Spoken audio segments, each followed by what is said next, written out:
నేర్చుకోండి, లక్షల్లో సంపాదించండి. Quality thought Madhapur, Ameerpet, USA. ఇంత పాపులర్ అయ్యాయి మీ పాటలు, ఎలా ఫీల్ అవుతున్నారు మీరు? చాలా సంతోషం.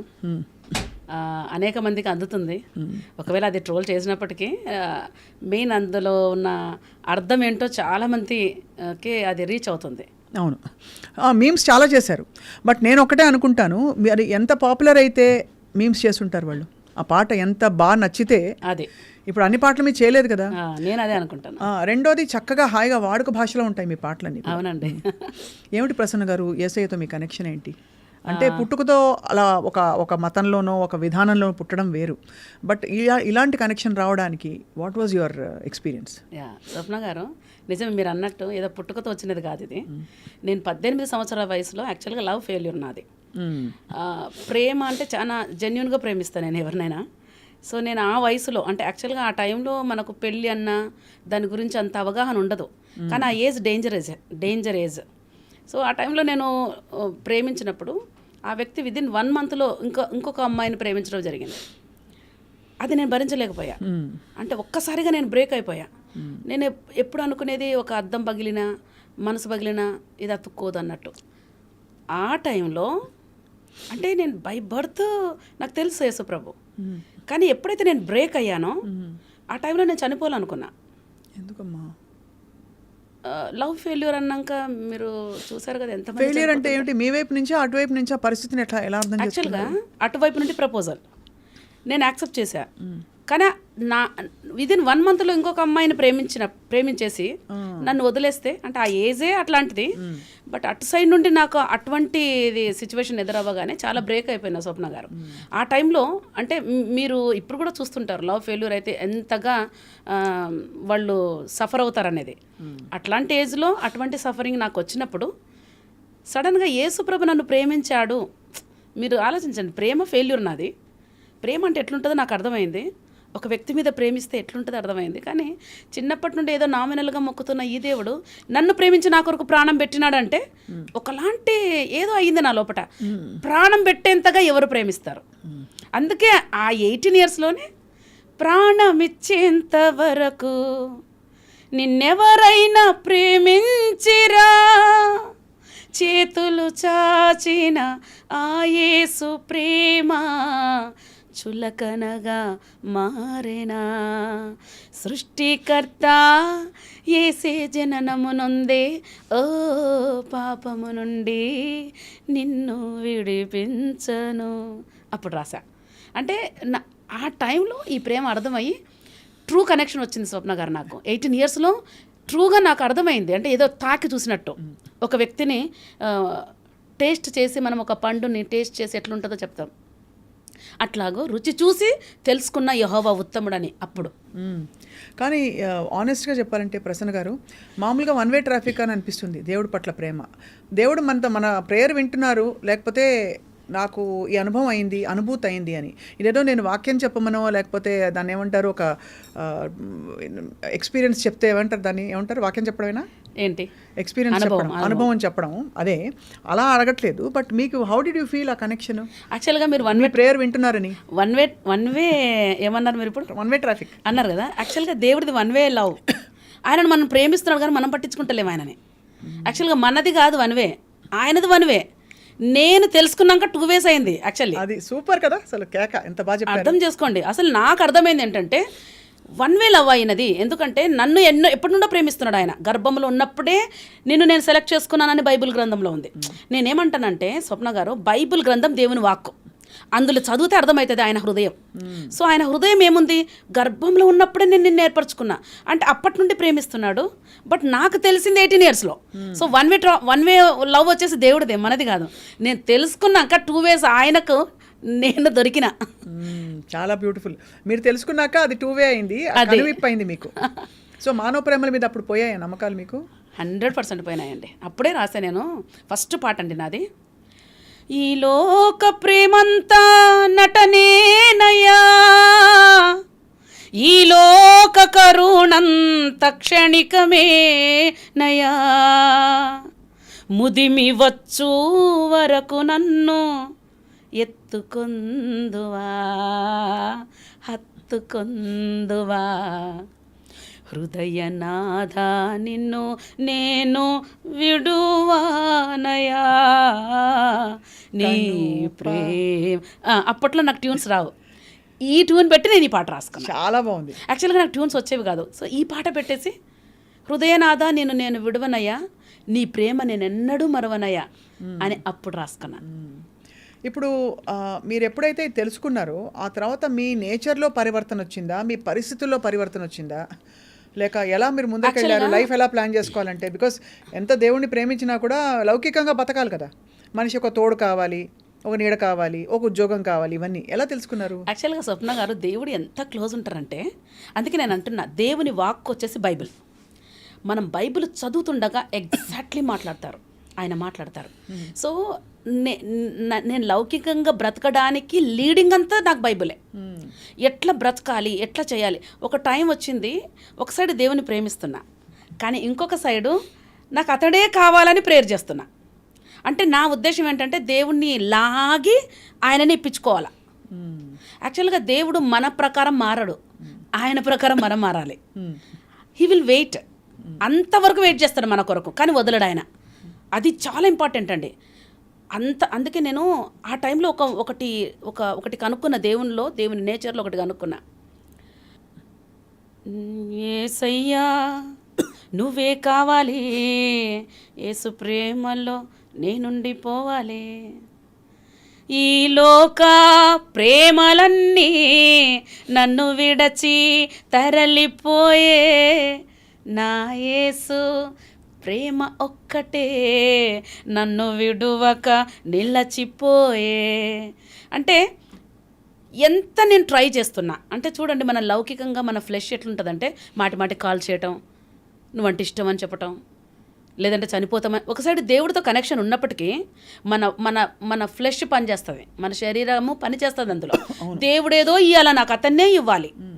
ఆ టైంలో నేను కనుగొన్నది ఏంటంటే, మనిషి ప్రేమ ఏదో అంత ఈజీ కాదు. మనకంటే బాగా ఇప్పుడు పెన్నులు మారుస్తాం చూడండి, మన పెన్స్, మంచి పెన్ను వస్తే పాత పెన్ను పడేసి కొత్త పెన్ను తీసుకుంటాం. మనిషి ప్రేమ అంతే. ఫస్ట్ ప్రేమ చూపించిన తర్వాత ఇంకో దానికంటే మంచిది వస్తే వెళ్ళిపోతుంది, కానీ నా దేవుడి ప్రేమ మాత్రం నిలిచిపోతుంది, స్థిరంగా అలా ఎప్పుడు స్థిరంగా నిలిచిపోతుందండి అసలు. సో నాకు అప్పుడు నేను అప్పుడు LLB చేస్తున్నాను తిరుపతిలో. చాలా ఏడ్చా, 3 సంవత్సరాల నుంచి ఏడుస్తున్నా, 7 సంవత్సరాల నుంచి ఏడుస్తున్నా. నాకు జవాబు ఇవ్వవా అంటే, జవాబు ఇవ్వడం అంటే నా దృష్టిలో అవతల నుంచి నాకు కాలు రావాలా, అది ఇస్తేనే దేవుడు. కానీ దేవుడు ఆయన మన స్వభావంలో మారలేడు, ఆయనది చాలా స్టాండర్డ్ ఉంటుంది ఆయన స్వభావం. మనం ఆయన స్టాండర్డ్లోకి వెళ్ళాలా, అంతవరకు వెయిట్ చేస్తాడు దేవుడు. సో మీరు ఆ స్టాండర్డ్లోకి ఎలా వెళ్ళారు? ఫైనల్ ఎట్లా వెళ్ళానంటే, ఆ రోజు బాగా ఏడ్చానండి, ఏడ్చి ప్రార్థన చేసినాక బైబిల్ అతని ఫోన్ కాల్ రావాలని. అంతే కదా, దేవుని ఎందుకు మొక్కుతారండి, పలానా కోరిక తీరుస్తావా, అంతే కదా. కానీ దేవుడు అట్లా కాదు, దేవుని నేచర్ అది కాదు. మనకు మన ఊహకు మించి, అందుకే యెషయా గ్రంథంలో ఉంటుంది, నీ తలంపులు నా తలంపులు వంటివి కావు, నీ మార్గములు నా మార్గముల వంటివి కావు. ఆకాశమునకు భూమి ఎంత అంటే భూమికి ఆకాశం ఎంత ఎత్తుగా ఉన్నదో అంత ఎత్తుగా నీ గురించి నాకు తలంపులు ఉన్నాయి. ఆలోచించండి, మనం కింద అడిగితే, మీరు ఒక మదర్గా మనము పిల్లలు చీప్ క్వాలిటీ అడిగితే కొనిస్తామా? మన లెవెల్కే కొనిస్తాం కదా. దేవుడికి ఇంకా ఎంత ఉండొచ్చు, ఆయన లెవెల్కి ఇస్తాడు మనకు. అవును. అందుకని నేను ఆ రోజు ప్రార్థన చేస్తూ బైబిల్ ఓపెన్, అందుకే నేను అంటున్నా వాక్యమే నాతో మాట్లాడింది. అక్కడ ఏముందంటే ప్రసంగిలో ఉంటుంది, చూలాలి గర్భమందు ఎముకలు ఎలాగూ ఎదుగుచున్నవో నీకు తెలుసా? తెలీదు డాడీ అన్న, చాలా న్యాచురల్గా. గాలి తూర్పు నుండి వచ్చి పడమటికి ఎట్టెళ్తుందో తెలుసా? నో అన్న. అలాగే సమస్తమును జరిగించు నా చిత్తమును నువ్వు ఎరుగవు. అప్పుడు వెంటనే అనిపించింది, ఆయన చిత్తం ఏదో ఉంది, నేను కొంచెం నోరు మూసుకోవాలనిపించింది. అట్లాగూ నేను మారిన. ఏదైనా జరగకపోతే భగవంతుడి చిత్తం, దేవుడి చిత్తం అదండి. ఇప్పుడు ఆప్షన్స్ ఉంటాయి మనకు. మన తెలంగాణ ముఖ్యమంత్రి ఎవరు అని ఒక ఆప్షన్ ఇస్తారు.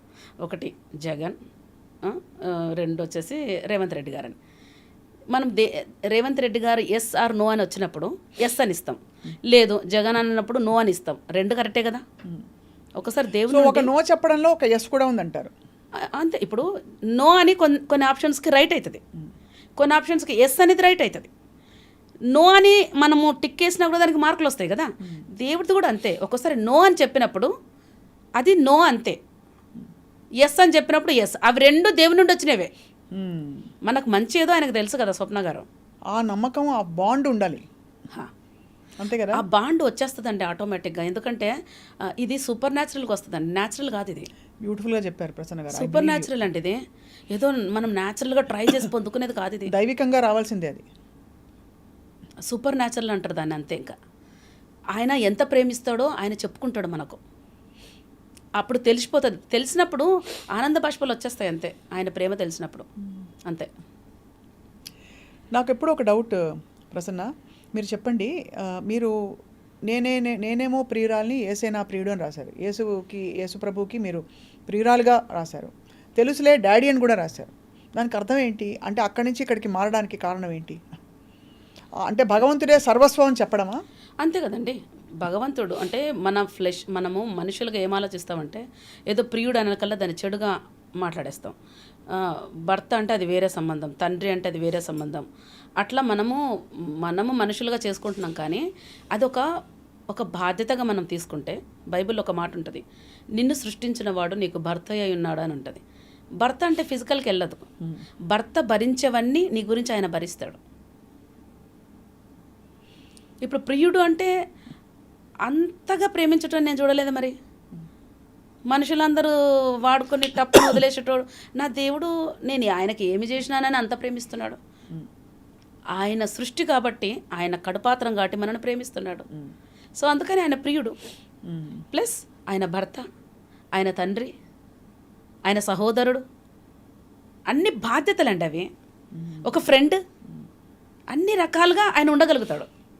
అలా మరి అవన్నీ ఒక సోర్స్ నుంచి మనకు వస్తున్నప్పుడు మరి మానవ సంబంధాలలో ఉండే సార్థకత కానీ అవసరం కానీ ఏమిటి? అంటే అది భార్యాభర్తలు కావచ్చు, తల్లి పిల్లలు కావచ్చు, ఇంకా లేకపోతే ఇంకా బంధుమిత్రులు, ఫ్రెండ్స్ కావచ్చు. ఏమిటి మీరు తెలుసుకున్నది ఏమిటని?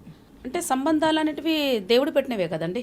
వాటిని ఏంటి ధర్మబద్ధంగా మన బాధ్యతలు తీర్చుకోవడానికి, అంతేనా? ప్రేమగా ఉండడానికి అందరితో, అంతే. అది ఒక పాత్ర. ఇప్పుడు దేవుడు, మనము ఒక ఫిల్మ్ చూస్తాం, ఒక పాత్రని బాగా పోషించినారు అని చెప్పేసి రెమ్యునరేషన్ ఇస్తారు, అవునా? ఇప్పుడు చిరంజీవి, విజయశాంతి ఉన్నారు. శుభం కాడు పడినాక నువ్వు నా భార్య నా అనగలుగుతాడా? అది కేవలం ఒక పాత్ర, భూమిది, అంతే. మనం చనిపోయినాక భార్య భర్తల సంబంధం ఉండదు అక్కడ.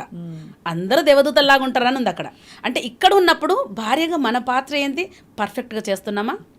భర్త పాత్ర పర్ఫెక్ట్గా చేస్తున్నాడా? పిల్లలు తల్లిదండ్రులకు పర్ఫెక్ట్గా ఉంటున్నారా? ఇవన్నీ పాత్రలుగా దేవుడు సృష్టించాడు.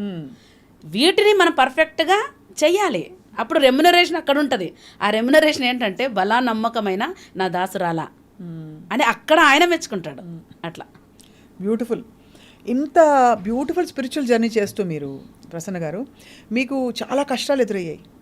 మిమ్మల్ని చాలా మాటలు అన్నారు చాలామంది. మీరు సంఘంతో, సమాజంతో చాలా పోరాడారు. అవును. ఎందుకు వచ్చే ఆ పరిస్థితులు అనిపించింది? యాక్చువల్గా అండి, జిమ్కి వెళ్తాం మనం. జిమ్కి వెళ్ళినప్పుడు ఈ మధ్య కాలంలో నేను జిమ్కి వెళ్తున్నా, చూస్తున్నా, ఒక చిన్న బరువు మోపిస్తారు, తర్వాత ఇంకా కొంచెం పెద్ద బరువు మోపిస్తారు, ఇంకా కొంచెం పెద్ద బరువు. దాన్ని వెరైటీగా చేపించినప్పుడే బలం వస్తుంది. లైఫ్లో కూడా ప్రతి దాని గుండా దేవుడు తీసుకెళ్తాడు. వాటన్నిటిని జయించి నువ్వు జయించగలుగుతావని చెప్తాడు. అంతే, అదే పరమార్థం. అంతే. దాన్ని మనం ఏదో ఏమి ఇట్లా వచ్చింది నాకే వచ్చిందా అనొద్దు.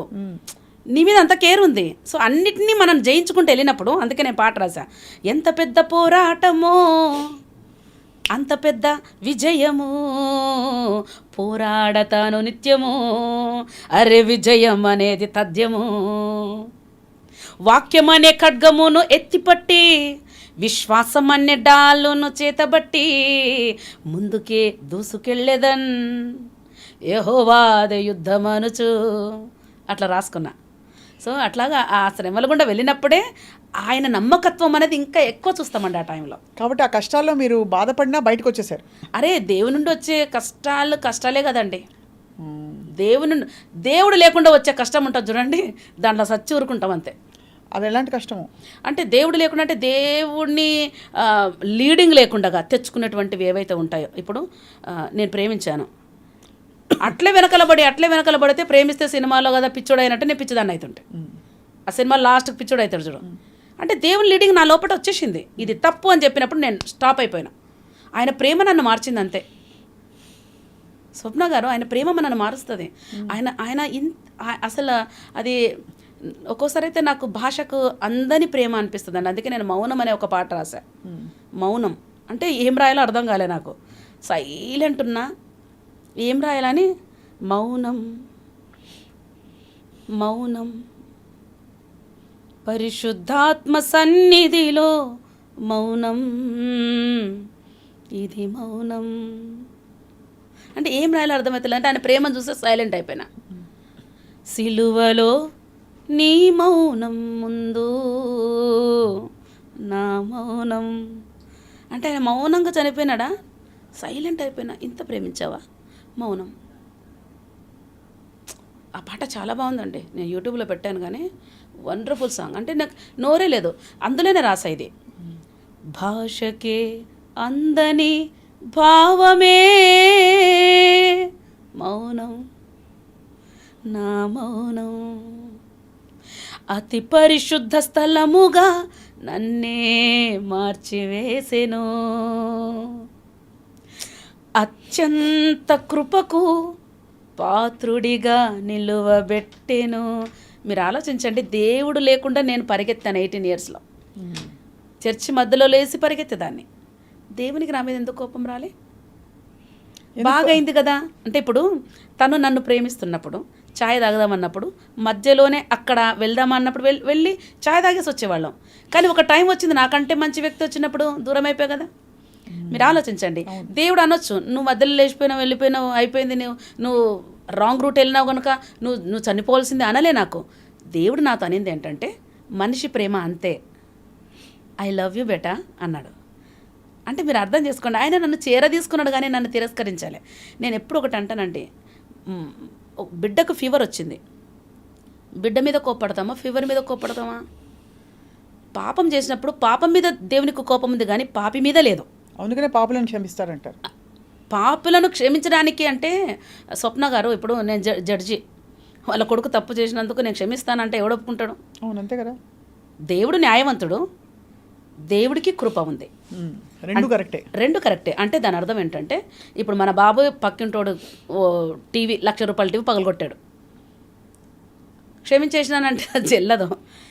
సో వాడు తప్పు చేశాడండి, ఆ డబ్బు నేను కడతా. అది తండ్రి తప్పు చేశాడు, ఓకే, బట్ నేను పెనాల్టీ కడతా.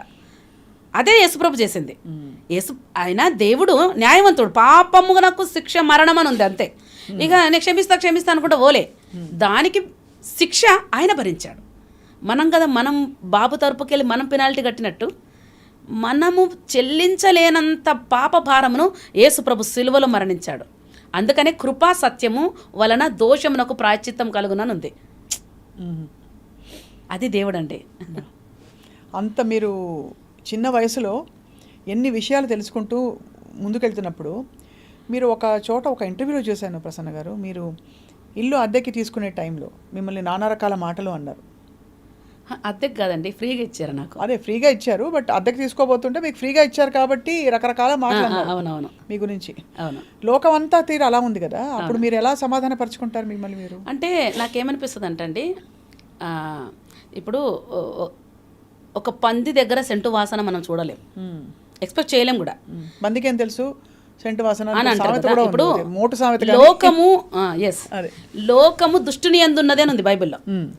సో దుష్టుని యందున్నటువంటి వాళ్ళ దగ్గర నేను మంచి ఎక్స్పెక్ట్ చేయలేను. అవును, అందుకని నేను అందుకే ఒక కవిత రాశానండి, సమాజమా ఇది నీకు సమంజసమా. అప్పుడు రాశాను, అదే టైంలో రాశాను. మీరు అన్నారు కదా, ఒకసారి చెప్పరా కవిత? కవిత చెప్తానండి, చాలా బాగుంది ఆ కవిత. సమాజమా నీకు సమంజసమా, నీకు సమంజసమా. ఎందుకంటే నాకు ఇల్లు ఫ్రీగా ఇచ్చేలోగా వాళ్ళు అన్న మాట ఏంటంటే ఈమె ఎవరితోనో ఉంటే వాళ్ళు ఇచ్చారన్నారు. అంటే నాకు అర్థం కాని విషయం ఏంటంటే ఈ లోకం ఎట్లుందంటే చెడు చేస్తేనే డబ్బులు వస్తాయి. నేను చెప్పనా, చెడు అనే దగ్గరంతా ఈవిల్ పవర్ ఉంటుందండి. ఈవిల్ ఎప్పుడు మంచి చేయదు. అందుకే నేను పాటలో రాశా, సాతానుకు చిప్ప మిగిలింది అని రాశా. చిప్ప పట్టుకున్నాడు మనకేం మేలు చేస్తాడు?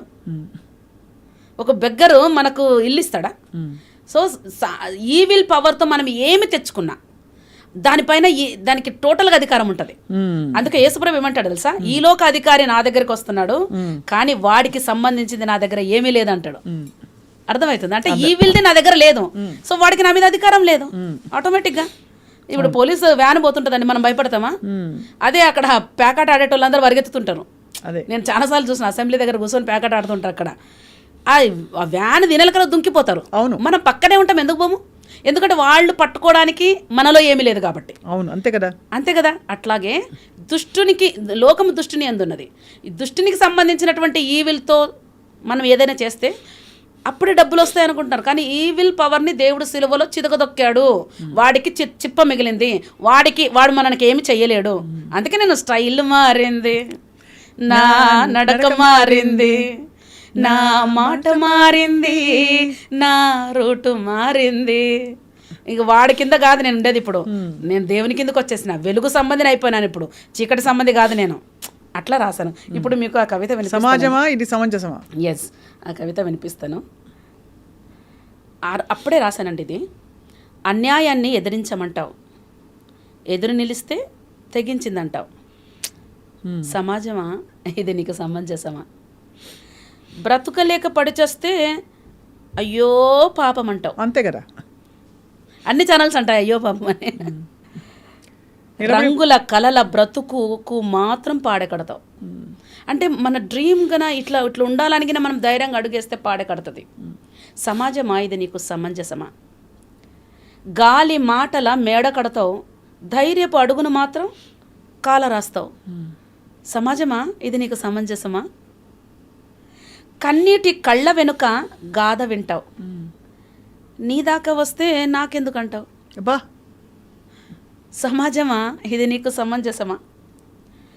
అందుకే ఎదురు తిరుగుతున్నా, నీకు దూరం వెళ్తున్నా, నన్ను నేను నీలో కలుపుకోలేకున్నా, కసితో నా కథ నేనే రాసుకున్నా, ఓటమో గెలుపో ముందుకే సాగిపోతున్నా. అప్పుడు రాసుకున్నా నీ కవిత. నా కథ నేనే రాసుకుంటా, నేను నీతో కలవలేను, ఇంకా నేను సొసైటీలో ఉన్నా అనేది నేను తీసేస్తాను. ఎందుకంటే సొసైటీకి అసలు అర్థం పర్థం లేని సొసైటీ ఇది. అందుకనే నేను చాలా దూరం ఉంటానండి సొసైటీకి. అవునా? అసలు కలవరా? ఫ్రెండ్స్ గిన్స్ ఉంటారా? అందరు ఉంటారు నాకు. అసలు మనసు మీరు ఎక్కడ పెట్టరు, అది అక్కడే పెడతారు. అంతే. అంతేనా? మరి మీ తెలిసిపోతుంది అండి, రియల్గా ప్రేమించే వాళ్ళు, డూప్లికేట్గా ప్రేమించే వాళ్ళు తెలిసిపోతుందా? ఈజీగా గుర్తుపట్టవచ్చు. కుటుంబం ప్రసన్న గారు మీకు? నాకు 2 పిల్లలండి. పాప ఇంటర్ 2nd ఇయర్, బాబు వచ్చేసి 6th class. 12 years, 5 years gap ఇద్దరికి.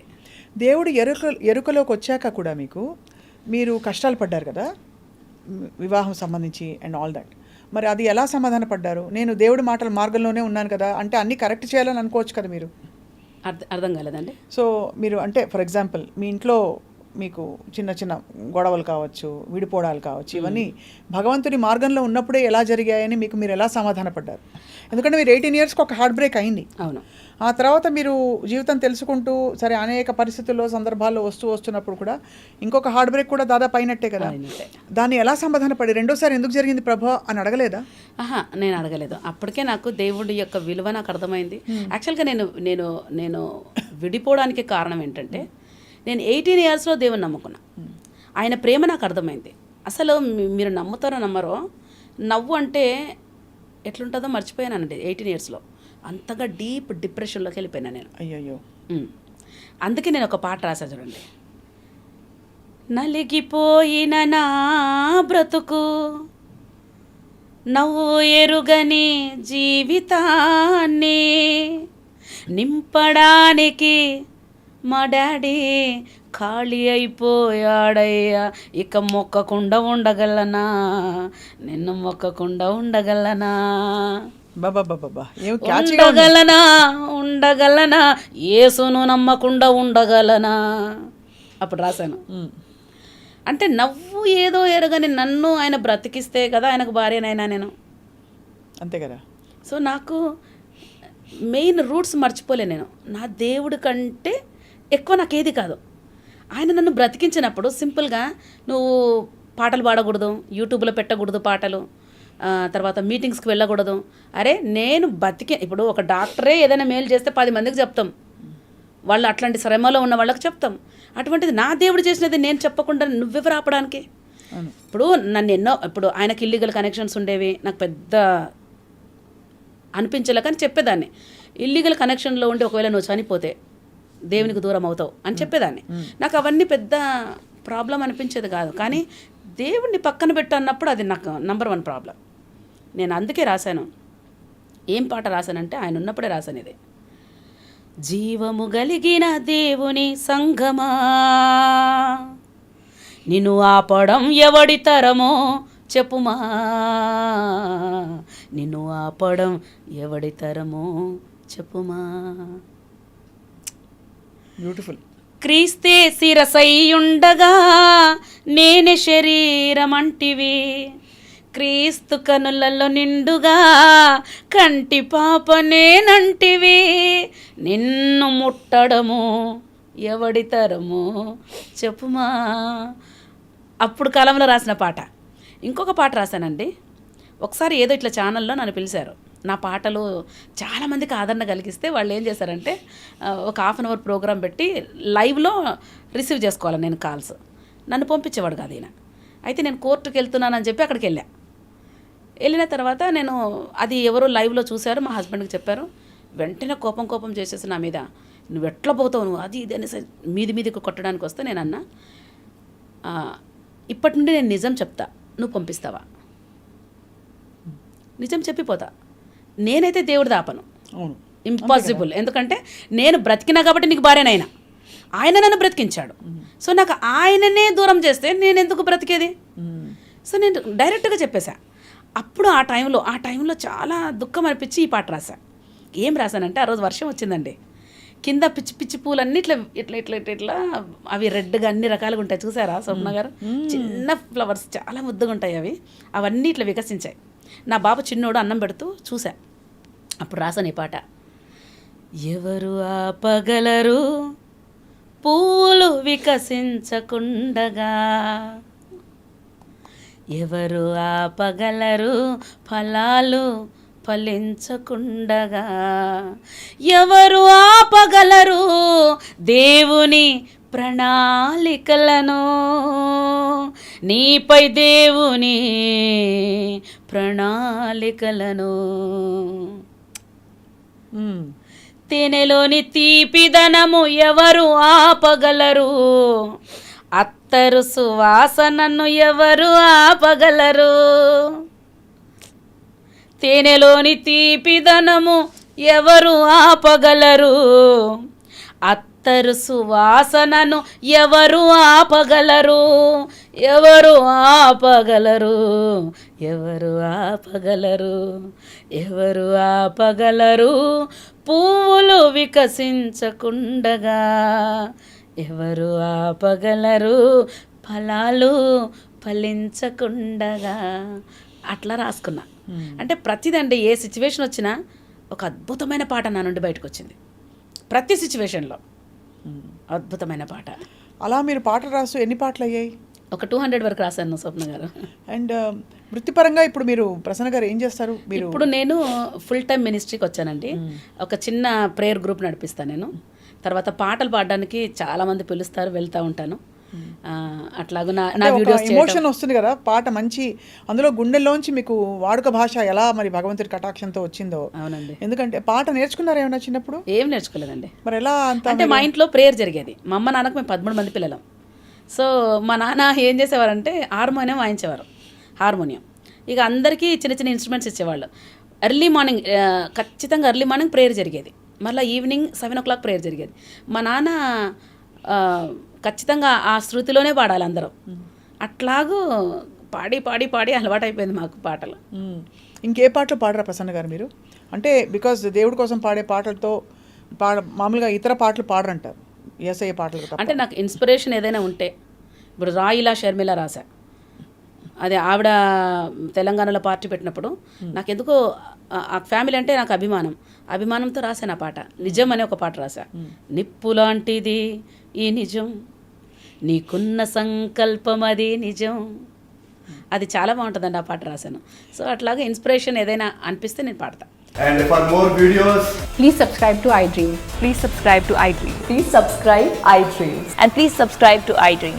For more videos, subscribe to iDream. please like, share and subscribe to the channel. Congratulations, iDream.